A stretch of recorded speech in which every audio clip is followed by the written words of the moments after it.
কলকাতা বিমানবন্দরে নাটকীয়ভাবে ধরা পড়ল এক আফগান নাগরিক, যিনি ভুয়ো নথি ব্যবহার করে ভারতীয় পাসপোর্ট তৈরি করে বিদেশ পালানোর চেষ্টা করছিলেন।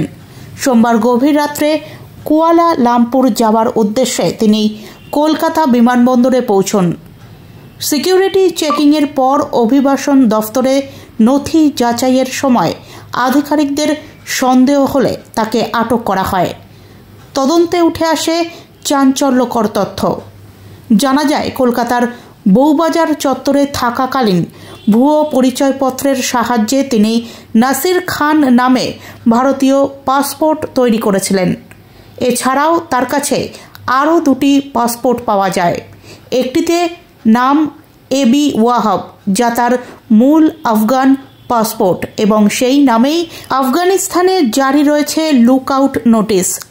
আরেক পাসপোর্টে তার নাম উল্লেখ আছে ওয়াসিম আহমেদ নাসির আহমেদ।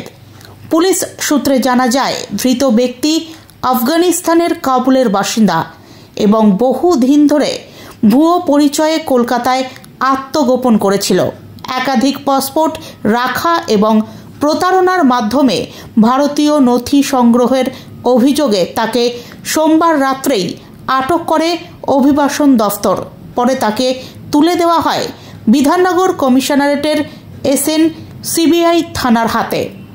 মঙ্গলবার দুপুর 2টো নাগাদ ধৃত ওই ব্যক্তিকে আদালতে পেশ করা হয়।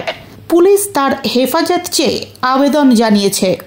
তদন্তকারীরা খতিয়ে দেখছেন ভুয়ো নথি তৈরি ও পাসপোর্ট জালিয়াতির পেছনে কোনো বড় চক্র সক্রিয় আছে কিনা।